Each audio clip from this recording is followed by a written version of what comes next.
Hello, everyone, and welcome back to Seconds Count, the Northern Ireland Ambulance Service podcast. Today, I'm joined by Sean Kelly. Sean is our Clinical Education Manager, and he oversees the clinical education and the training of our staff from when they come into the organisation and all the way through their career. And he's going to give us some insights into what it all involves. Sean, thanks for coming in. You're very welcome. Thanks, John. Thanks for having me. So, as is norm in this podcast, we'd like to know a little bit about yourself, okay? Where did you come from before you joined the ambulance service? And when you joined the ambulance service, what sort of roles have you had in the service? So I joined the ambulance service in 2012. So I joined as a paramedic in training and studied here at Knockbracken headquarters for those 2 years. So at that stage, we trained as a technician. We were out on the road after we did our core modules, and then came back and did our paramedic training with theatre placements and all those. So what attracted you to the ambulance service in 2012? So I have always wanted to be a paramedic for as long as I could remember. Mm-hmm. So as a child, I followed my brother and sisters into the Order of Malta. So it was a voluntary first aid organisation at home, and that really kick-started my career for pre-hospital care. So I started in that organisation at 10, and I'm not an active member just now, but up until recently I still volunteered, and that's really where the passion kind of came from. When I was in school, I knew I wanted to go into healthcare, and at that stage becoming a paramedic straight after school wasn't an option, because at that stage you still had to be over 21, you still had to have 5 years driving. So, and I didn't want to travel to England to go to train to become a paramedic. So I knew a role in healthcare was for me. So I went to university and trained to be an occupational therapist. All right. So I worked for the Southern Trust from graduating in 2006 to 2012. And how did you find those 6 years? I loved my job. Where were you based? So the Southern Trust, so I did a mixture of... all around the trust, were you? Yeah, so inpatient hospital work, mental health, community services, and then rapid access clinic for older people. Mm-hmm.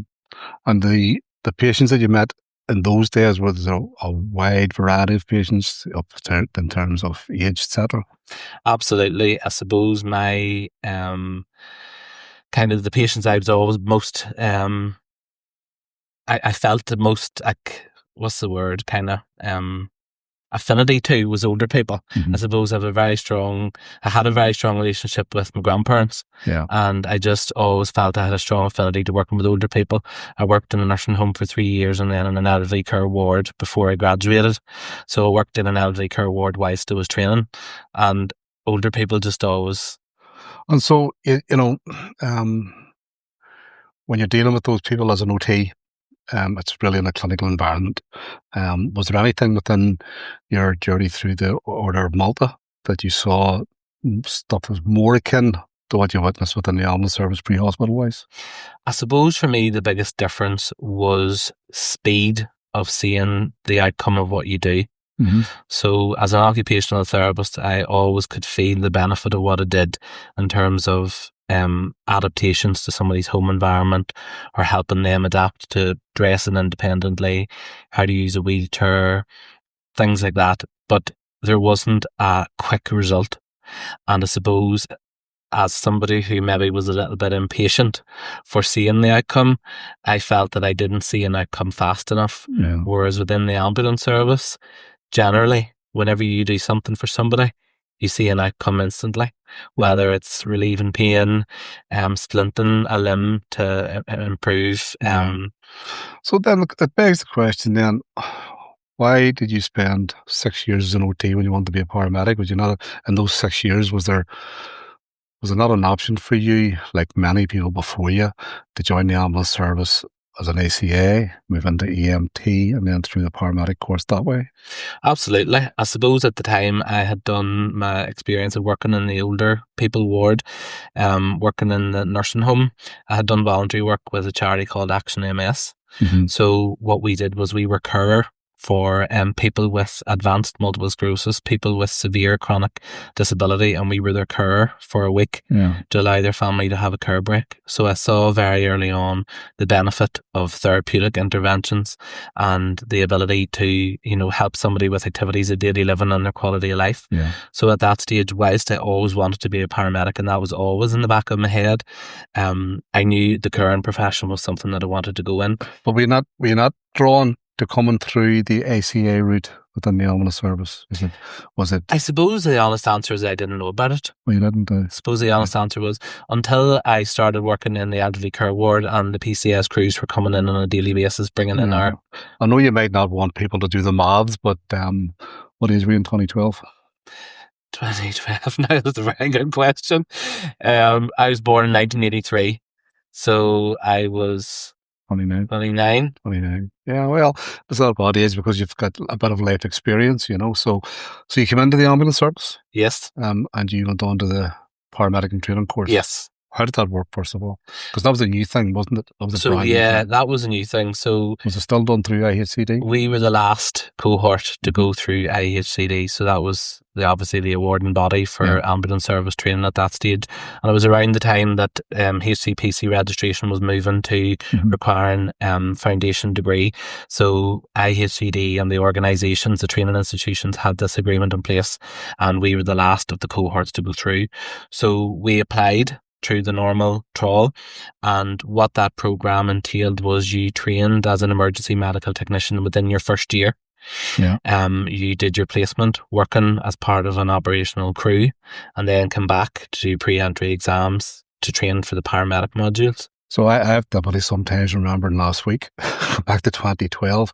Just remind me, all those PITs, PITs, paramedics and training, were they all people from outside of the ambulance service? No, there would have been a mixture. There was always a mixture of people who had come from an SCA role, people who maybe come from the control role, or people from outside. Our cohort had a huge mix of various different career backgrounds, not all healthcare. Yeah, I was just wondering because of the EMT module of it, you know, having been there, there's loads of EMTs out there already, right? So that's interesting. Now, how did you find training when you first came into the organisation? Now, I'm asking that for a very good reason, because I feel that trainers have a really, really important role in how people will develop their careers, because the first interaction with the organisation, you know, after interview process, etc., will be with the trainers. And I look back to my training days, and it wasn't today or yesterday, but I was lucky. I had lots of good trainers, lots of them. But if I had to pick the two people who really influenced me and saw me through my training, would have been Frank Armstrong and Paul Meehan.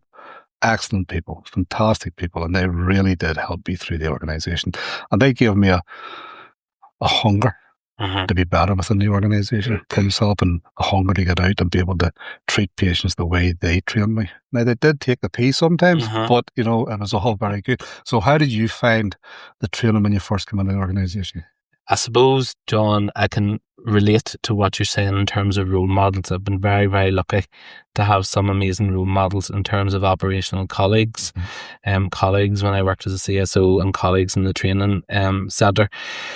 Looking back to my initial training, we were very fortunate. We had amazing training officers who had the mixture of fun, but making sure the work was done and the learning was done and adhering a standard. We had so much fun, but the work got done. Yeah, you see, down through the years, there are some people who have had a bad press. Yes, you know? Absolutely. And I think that their intentions were always good to make sure that people were the best that they could possibly be. I remember there's a lot of people in my course, my EMT course, who came in straight from other jobs, gave up other jobs. And there was one session where everybody was floundering. Even the people who'd been ACAs were floundering. And they were talking about knowing the job. I had the temerity to put my hand up and say, but do you not think that the people won't really know the job until they're out doing it? Well, what I was blasted with was, you will know this job before you go out, or you will not go out, you know. But still, the person who said that was an excellent trainer and helped me many things throughout my training course, which was difficult. I found it difficult, but very, very rewarding. So in your training, you had good role models as well. As a PIT, then you come out and you ran as an EMT for a while. Yeah. Where did you go? So I went straight to the Southern Division, and really all my working career within the ambulance services had been in the Southern Division. So I worked out of Armagh Station with an amazing crewmate who was known to have what he called his babies. So what he meant was that he was often assigned to pit students. Yeah. So I was his 11th baby of his career. Yeah. An excellent crewmate who had patience, but also prompted me into situations without me even realising that were going to expose me to more learning and a bit more responsibility that sometimes I was doing without even realising I was doing it. Yeah. And you're from Armagh yourself, so working within your own community, I think there must be a greater sense of pride in that, and I know that Armagh is sort of a split county where there's South Armagh and there's the rest of Armagh. I'm sure it didn't bother you going into South Armagh places, that villages I wouldn't name, but it's very funny. My crewmate would always laugh because I come from a big family, my own immediate family, and then the wider family. It's quite a large family, and it was quite often everywhere we went, somebody knew me, mum or dad, or my brother or sister, and it was a running joke at Who Do You Not Know Here. When I qualified as a paramedic, the post I got was the only post in South Division available, was in Kilkeel. Right. A place that I've never been anywhere in my life before. So then that was a bit of a learning shock because it's a very different sort of rural community, and it was so different to Armagh where I knew everybody. And even the people in the stations, because I think back to some of the people who were prominent within Kilkeel Station and others who were prominent within Armagh Station, and I think worlds apart, different ends of the spectrum, characters. But isn't that what the ambulance service is? I often say it is like a family. Yeah. So within a family, there's personalities and roles, and our world within the ambulance service is very much like that. I think we can all think back of people we've worked with, characters. Yeah, you can, absolutely, and they absolutely help you to give up your best to the patients that you're coming across on each and every day. So while you're out on the road, what was the draw then of training? How soon after 2012 that you joined as a PIT? 2 years later you qualified as a paramedic. So 2014, when did you move into the training? So I suppose what I probably should maybe speak to a little bit is that whilst within the Order of Malta I would have worked as a first aid trainer and a moving and handling trainer, so something I was always interested in. So I would have been doing that kind of in the background in terms of public courses or internal courses. I'm glad that's there, because I don't want you saying I decided to become a trainer because the training I got was terrible. No, so that was always something that was in the background and something I enjoyed. And then as an occupational therapist, I trained as a practice educator. So I would have had students coming out of what was the University of Ulster, Jordanstown at the time, before everything centrally moved to the McGee campus. So those students would have come out and we would have been their practice educator, and I really enjoyed that. And I got a lot out of passing on information, passing on knowledge, and just trying to help shape their sort of education. So then when I joined NIAS, I suppose without trying to sound like I'm currying favour, I did have such a positive experience of being in training whilst here at the training school and whilst out in division with my CSOs and the divisional training officer that I ignited a passion, I suppose, within myself that I wanted to be part of that. And I think we have been in such a state of change as an organisation, and I would go so far as to say moving from the Southern Trust to the ambulance service was a bit of a culture shock in terms of the structures, the organisation, and the way things were done. Yeah. Well, I think that goes to culture.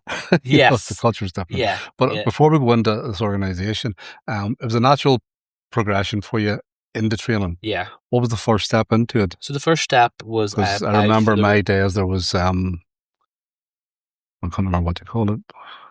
Methods of instruction or something. Methods of instruction, yeah. That was through IHCD. Yeah, so the opportunity that I applied for was a clinical support officer. Yes. So that's a divisional-based role, where we would be supporting staff, crews, students, and patients with their learning and development.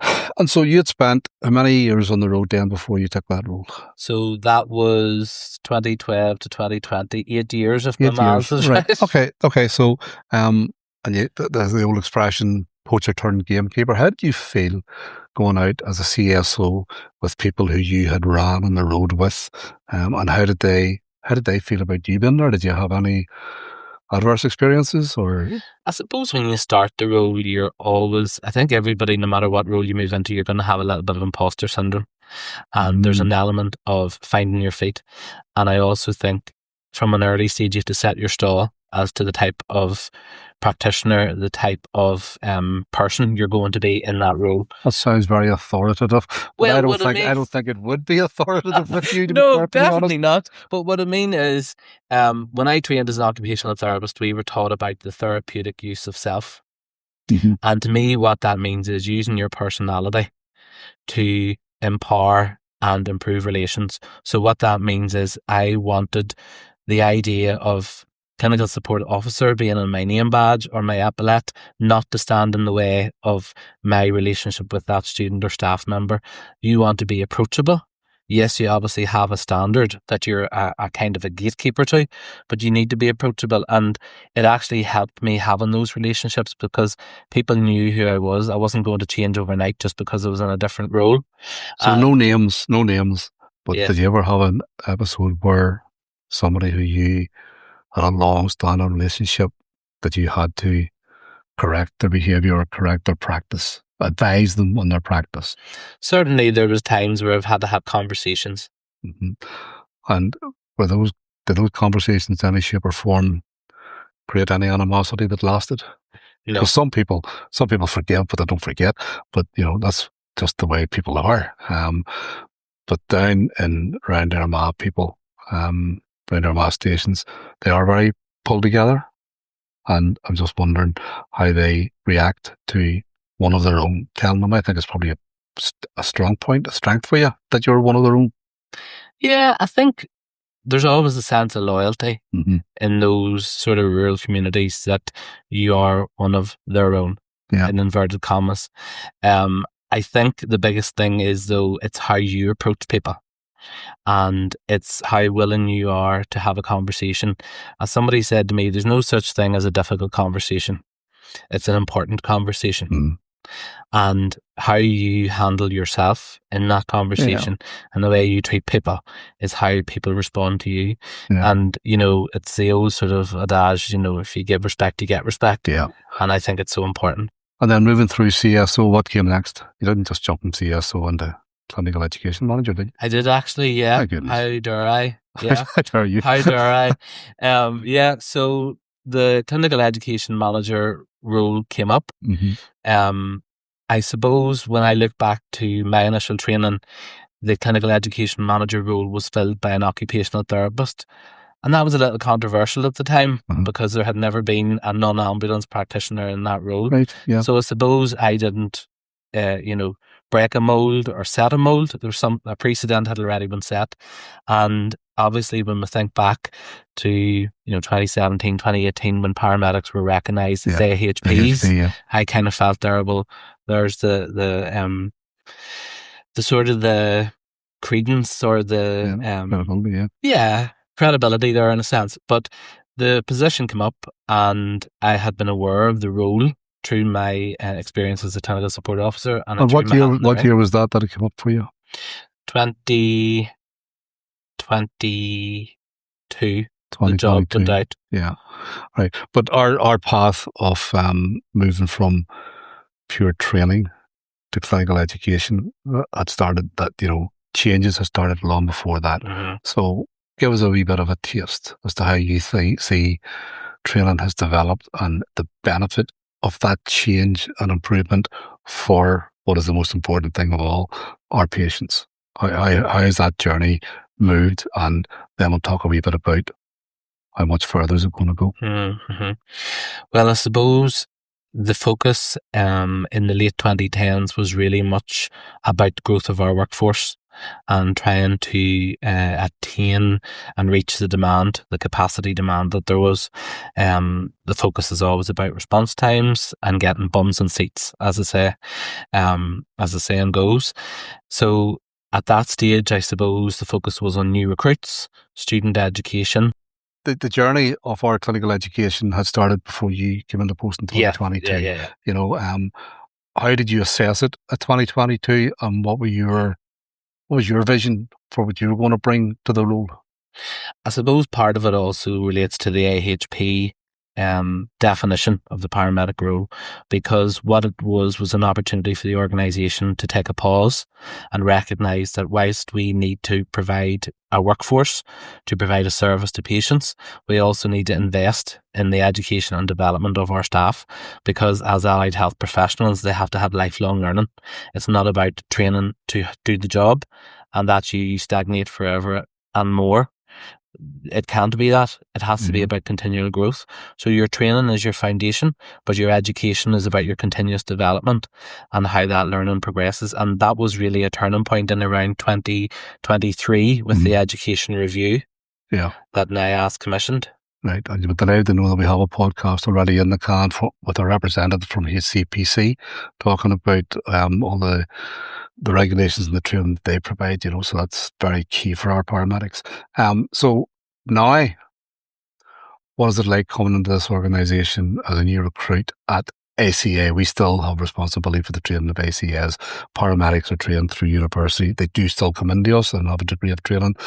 But as a new recruit as an ACA, how do we make them welcome and make them have a pride in what they're about to undertake? Yeah, you're absolutely right. So SEAs are still trained by us, as well as EMTs /AAP, as the title is. So those are our core training courses for new recruits that come into the organisation, quite often filled by people with no background in the ambulance service, people coming from all walks of life. And as you say, we treat everybody as an individual. Everybody's given the respect to start their learner journey. And that's exactly what it is. It's an opportunity to learn, to develop. The culture that we try to foster is a culture of support. So we meet people where they're at, and we have to consider things that perhaps maybe weren't considered 10, 15 years ago in terms of neurodiversity, in terms of their personal, say, home circumstances, in terms of their learning needs, in terms of their physical, sensory disabilities and things like that we have to be more aware of.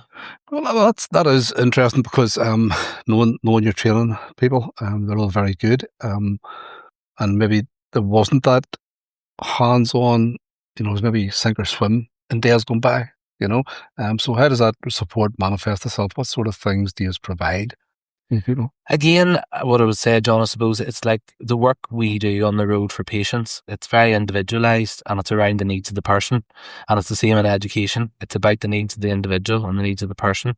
So it's not a one size fits all in any shape or stretch of the imagination. So we would rely on reports coming through from, say, an educational psychologist if somebody has got dyslexia, dyspraxia, dyscalculia, any condition where they might need perhaps extra time in an exam. They might need a scribe if they're doing an exam as part of their training.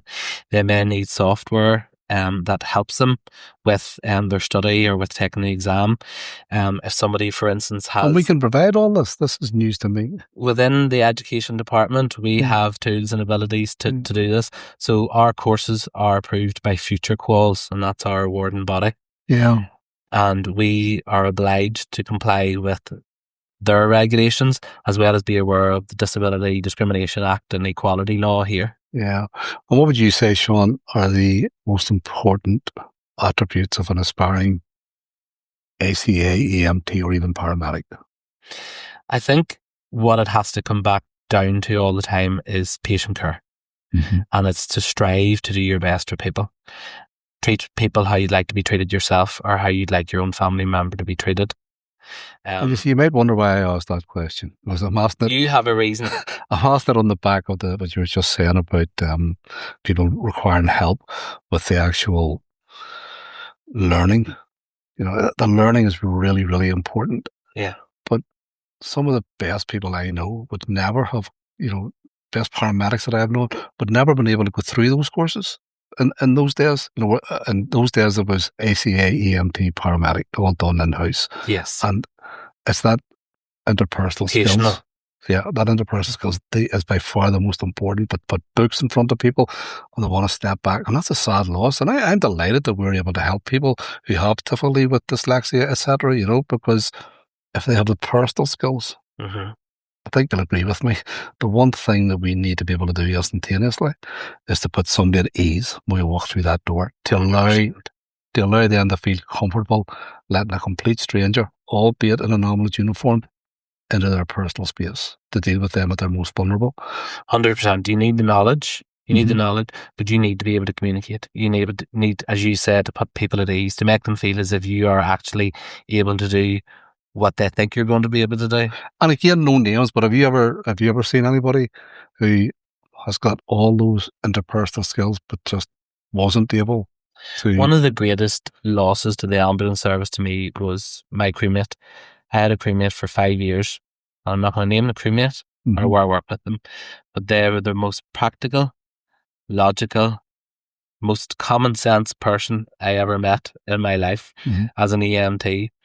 Reliable, compassionate, and sound. Just the soundest person you could ever meet, who did not have a formal education, who was an academic, who couldn't use a computer effectively, use a computer, had a flip phone. We often used to laugh about. This is in the time when we had iPhones and stuff, and that was always a bit of a running joke. And that person, their decision to leave the ambulance service was sped up by the idea of computers and tablets, devices coming to the organisation.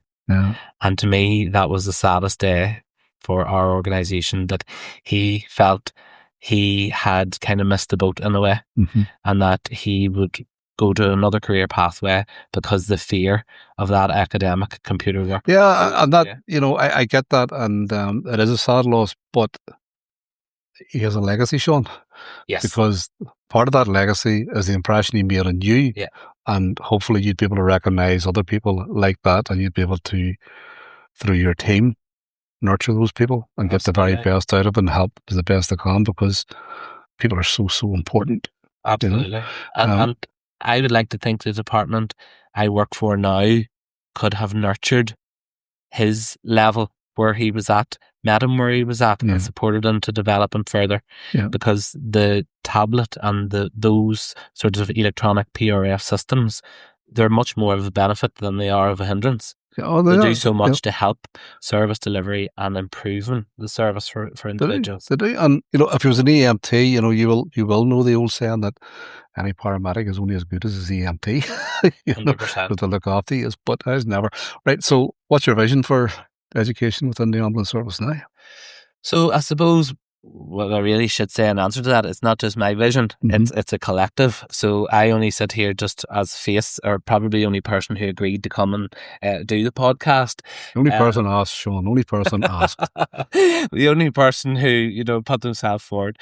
But what I mean is there's a wider department. So we sit within the clinical directorate. So that's the director we sit under. So the chief paramedic is the director, and within that then there's a deputy director and consultant paramedics. So we as a collective would look at the strategy for the department. So we're in a situation at the minute where we followed up on that education review, and as I said to you, it looked at the lifelong learning, and to actually make that equally as important as your initial recruitment training, or your training as a new recruit. So what we do is we do continuous clinical education days. So in old money, that would have been your PP. Yeah. So, and how do the staff coming in find those? So because there's always a dread going to. I suppose, John, what we have tried to do is do things a little bit different. In that we have tried to change the culture and the atmosphere a little bit. And that's not to say what happened before wasn't right or was not of benefit. Absolutely a place and time. And I also don't think that it was about the people who were taking those courses. I think it's about the people who are coming to them, having what you started this conversation with, a degree of imposter syndrome. Yeah. Am I doing the right thing out there? Am I now going to be caught out with it? Absolutely. But the training, the education team now, is about helping people over those doubts. Absolutely. You know? I think probably what we recognise as well was there was a bit of a talk about white coat syndrome. There was a bit of a white shirt syndrome in our organisation back in the day before uniforms went to all green. And there was maybe a feeling of, I'm not quite going to meet the expectations of this individual who's standing with the clipboard and loads of stripes on their shoulders. Yeah. So what we tried to do in education is flatten the hierarchy a little bit. So our CCE days, they're done in a person's own clothes.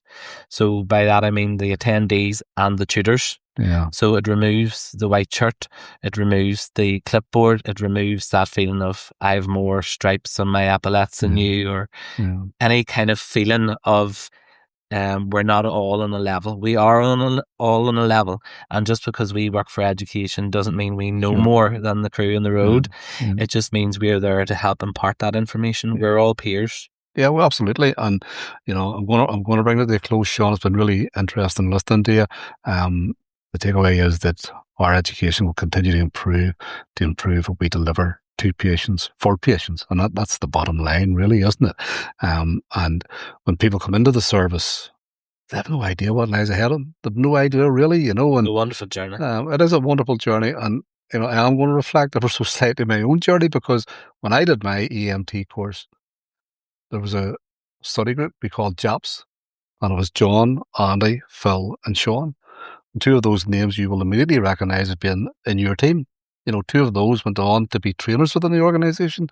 One went to fly high within the air ambulance, So when you come into the organisation, you never know which way it's going to go, but everybody comes in with the same purpose, to do to bring what they can to the table to make this organisation as strong and as robust as it can be. So when people call upon us, they know that they're getting the best educated and the best trained paramedics, EMTs and ACS to deal with any patient's need. And that training, we are also bolstered at the minute by our clinical leads and data, because, people talk about evidence-based practice and it's kind of like a mythical creature. Nobody quite knows where evidence-based practice lives, what cupboard you find it in. But our clinical leads and the data teams are able to produce things that help us design education. And for instance, with that, talk about, the electronic patient care record, the patient report form. They're able to produce data that shows the amount of time it can take to arrive at a scene and pop on ECG leads. And with the continuous education days around cardiac assessment, we've been increasing that message about the importance of timely ECGs, repeat ECGs, timely interventions, all and timely, and they're noticing that improvement already, and they report that back. And the same with all the other data in terms of out of hospital cardiac arrest. And what we talk about is if we can get that 1% improvement, and quite often it's about rehearsing the basics. Absolutely. And that's what we all need to remember. When I started, one of our trainers talked about keep it simple, stupid.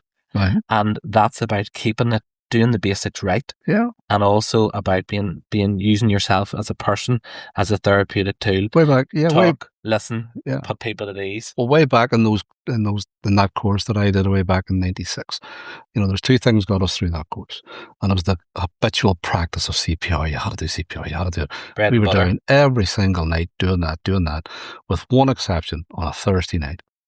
And it was Father Ted was out in those days. It just started, and nothing was going to stop us all as a collective sitting watching Father Ted.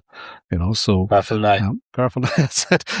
So there you go, Sean. Look, it's been really interesting talking to you. I would have loved to have the conversation you rolled on to what we were discussing in what we will euphemistically call the green room.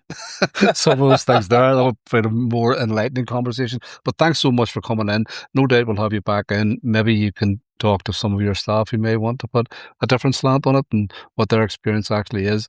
But it's very useful to hear where we've come from in terms of clinical education stroke training to where we're going. And it is a future that's very looking bright. Thank you for having me, John. I probably want to use this opportunity to thank the people who've shaped my career, because, I just see myself as a paramedic, really. Titles aren't important to me, and I mean that sincerely. I genuinely just try to do my best for patients and for our staff and making their experience better. And I can only do that with thanks to the people who have shaped came my before you. career. Yeah, and you will shape people coming behind you. You know, and that's the way it goes. You're passing on the baton, and all anybody can ever do is their best. And once when we all do our best, then it benefits everybody. That's a fact. Yeah. Sean, thanks so much for coming in. Thank you, John. So there you go, Sean Kelly.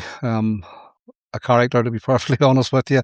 He's many more stories to tell, but he's a very important role within the service, and I'm sure and I hope that you understand a little bit more about what it is that you get when a paramedic or an EMT or an ACA arrives at your door.